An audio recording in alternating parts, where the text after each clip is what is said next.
All right, so I'm really excited to talk to you today. I know we had a phone call and we talked about your art a little bit and just yourself, but I'm really curious to know when your creative journey began. The beginning of my creative journey was very different than what I'm doing now.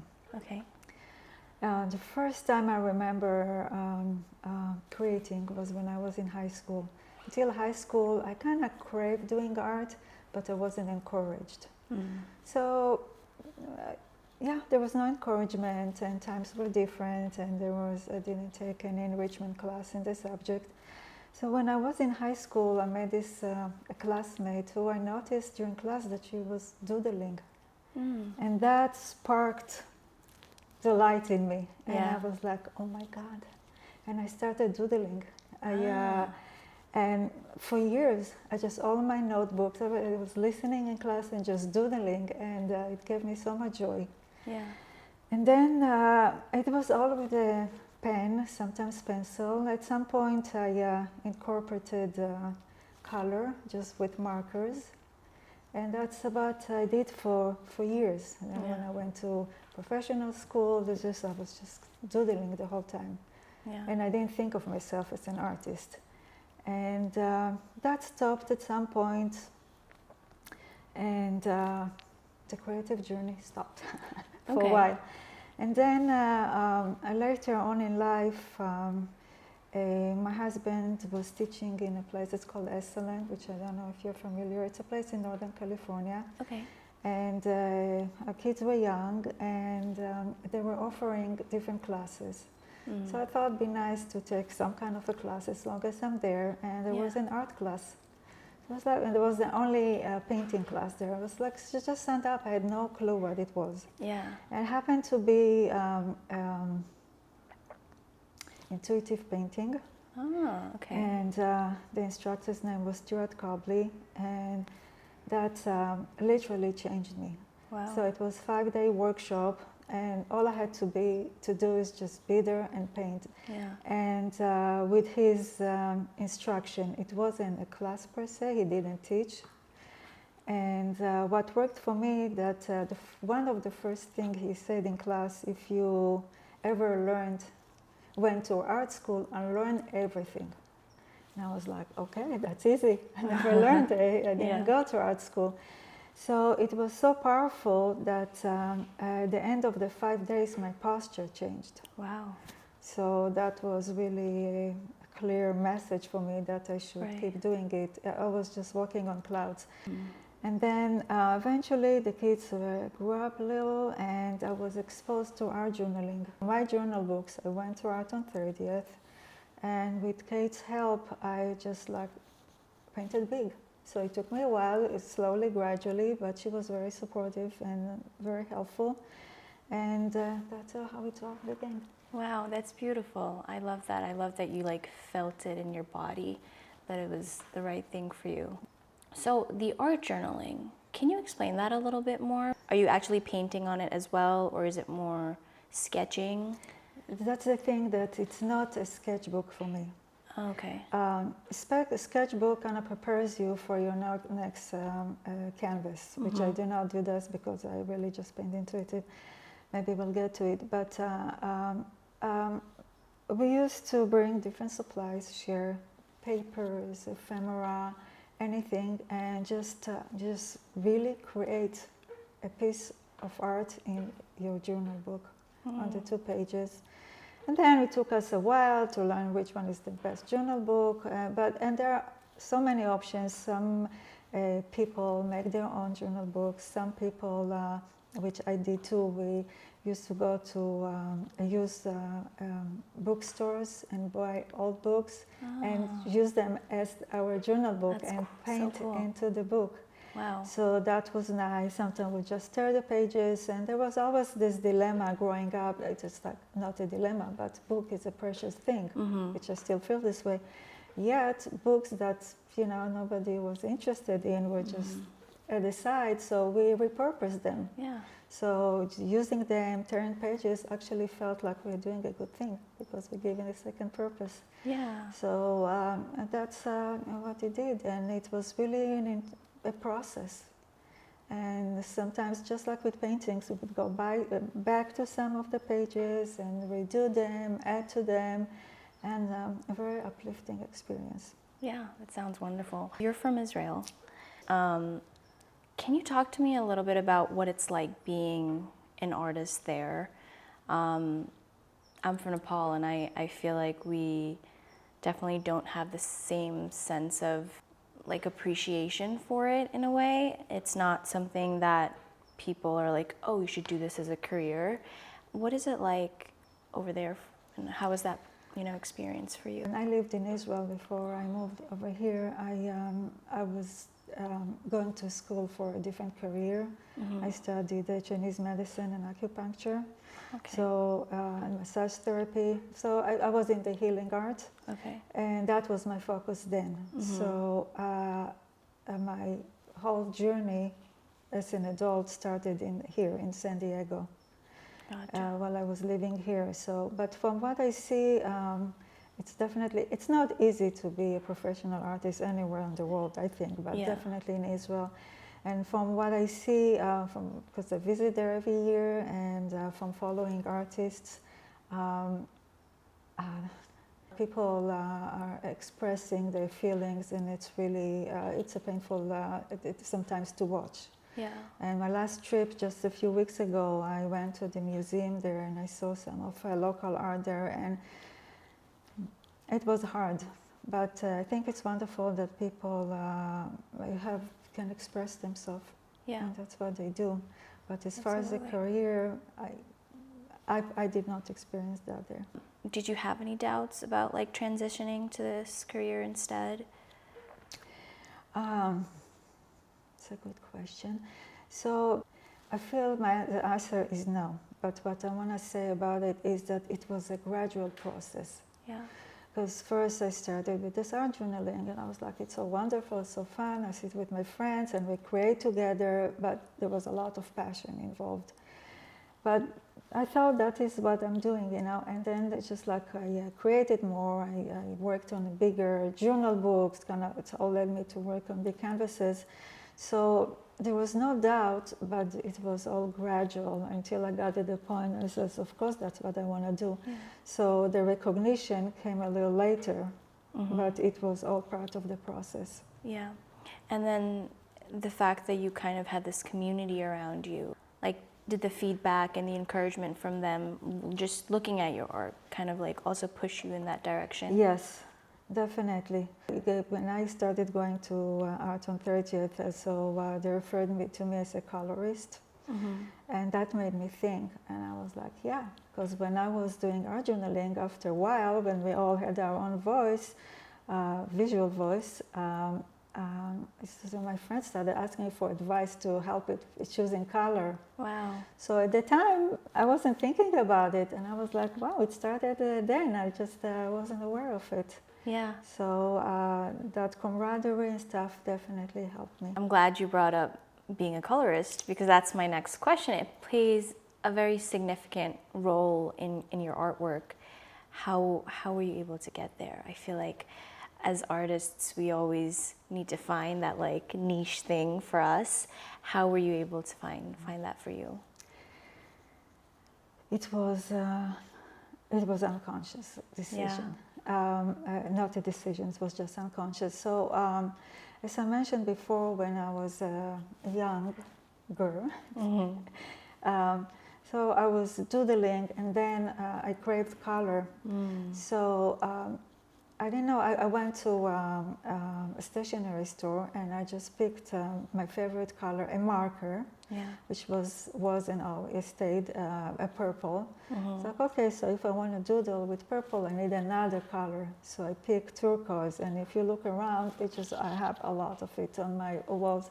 And so it was there all the time, I just didn't know. So when I started painting on canvas, it's just color. It just was all about color, and it just came through me. It wasn't a decision I made. Got it. And it just felt right.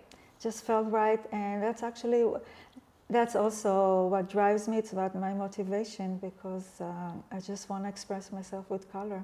Are there any things that you can do to stay motivated as well?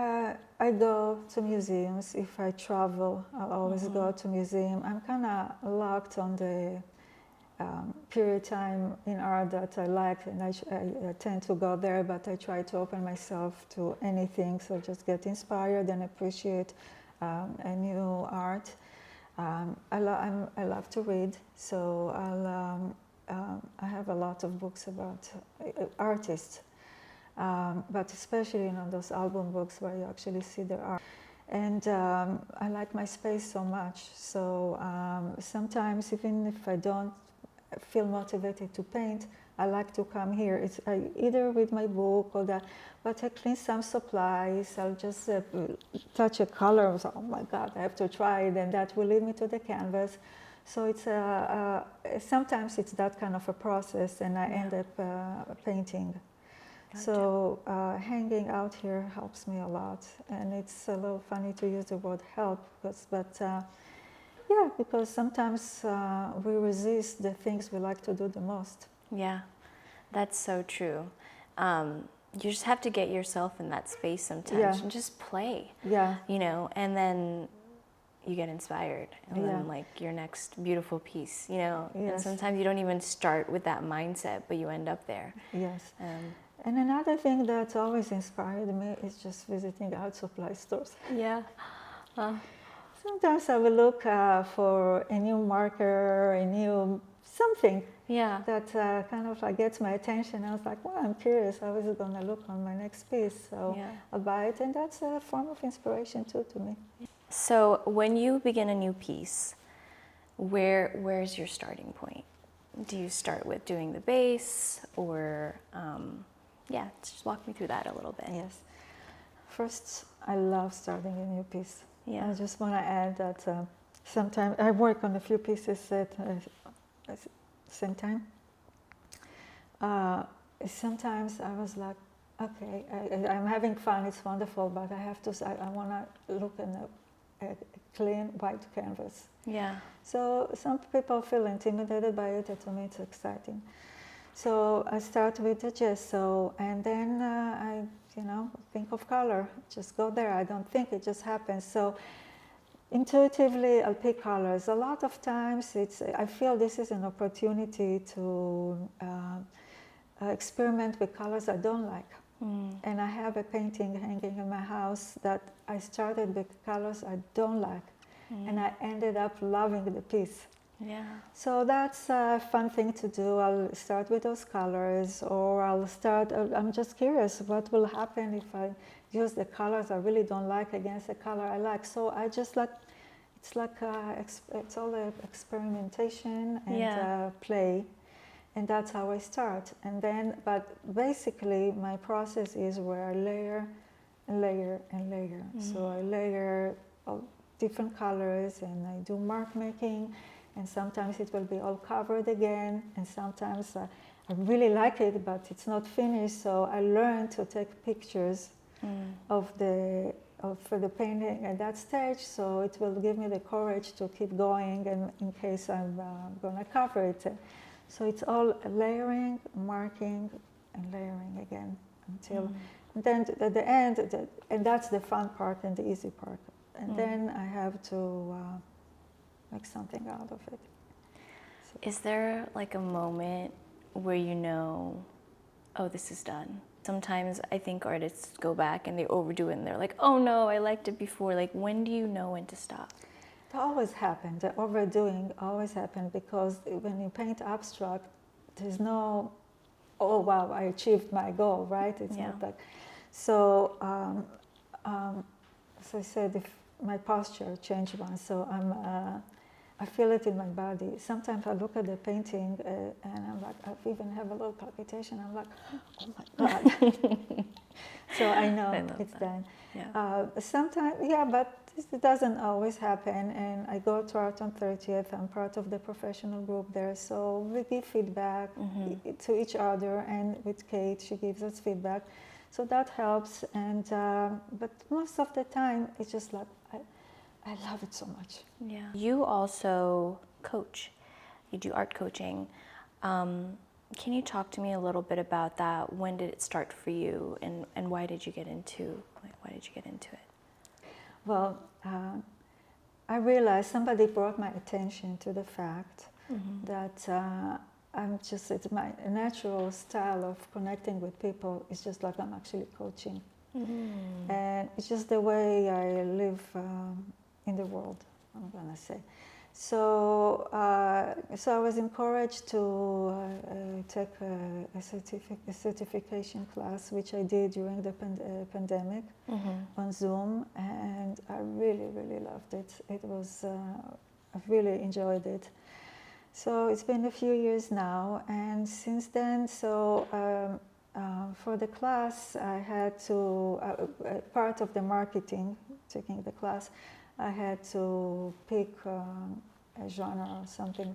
So I picked art to help artists, but I actually do both.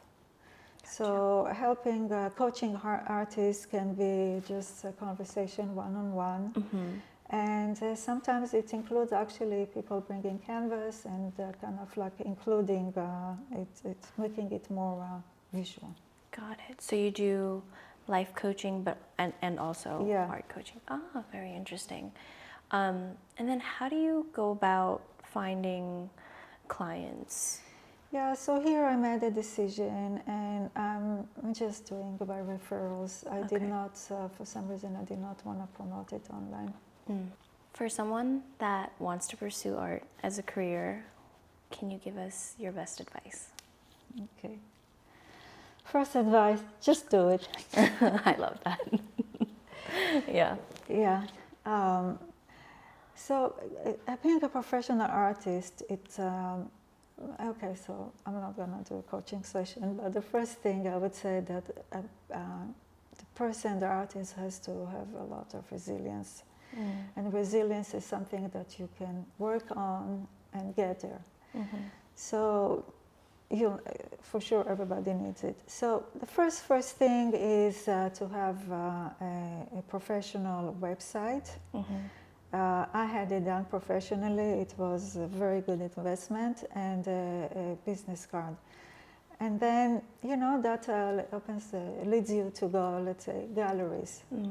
Once they have the website, it's easier to go and kind of introduce yourself, and on the spot you can show people what you're doing. It's actually, I think it's become like having a business card to have a nice website. Yeah. So going to galleries, show presence. Keep going to shows, keep visiting galleries on all different hours, and make yourself familiar with the owners. And if it takes you a longer time to actually introduce yourself and present what you want. So that's a big one. Of course, it's like, I don't know how much it's more even valid anymore, but social media presence, it's always helpful. Another thing that I learned from experience that's really important is to learn your prices. What are your prices? So to figure out how you price your art, and it's really important to feel comfortable with it. Yeah. To say, okay, this painting, that's what it costs, and that's what it is. Yeah. So feeling comfortable to present yourself with the price that you think. Another thing is like commissions. So I know personally a lot of artists that just do not like to do commissions. To me, it was very helpful. I was open to do commissions, and that opened a whole door for me. Yeah. So commissions, sometimes it's collaborations. Yeah. Working with artists, whether it could be even on the same painting together, even on the same canvas, but just making up, like it's a marketing group, small marketing group, we're running advice, just collaborating with other artists. Yeah, those are all great things. Pricing. How, for a new artist, do you have advice on finding the right pricing for their artwork? Like, what did that look like for you? I think this would be helpful for them to know. Yeah. So this is actually what I was taught. I'm just going to tell you what I was taught is to price by square inch. So if you have 20 by 20 size of canvas, it will be 400. Got it. So, but that's just a formula to start.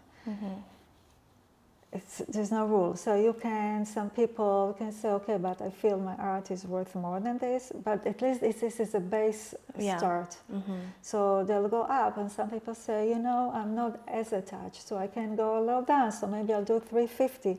But there is a base point where people can start. And the more the artist becomes successful, so that becomes 1.5 per square foot, 2, and then just like it goes higher. Lastly, when did you realize that art was more than a hobby to you? When I felt that I prioritized it.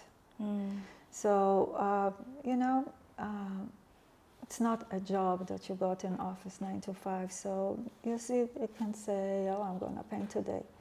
And then things come up, a phone call that offers you something. And first it was, you say, oh, sure, I had no plans today, and I'll just stir away and do other things. And then at some point I was like, no, this is actually, I'm painting today. So I realized that I made a commitment that that's what I want to do. I spent a lot of time thinking. I'm a thinker. And I was like, oh, what is it that I want to do? And why do I want to do that? And what does it mean to me? And I realized it will be nice to sell. And I sell and I sold, but there are periods of time where I don't. It's just how it is. And then and I realized that that's not the only measure for me. When I'm successful, if I sell or not, but I'm an artist and I paint, and that's what I do. And selling is a bonus. I want to sell, but it's a bonus. It's not a reason for me making art. Yeah, I love that. You just have to do it. It's part of who you are. Yes.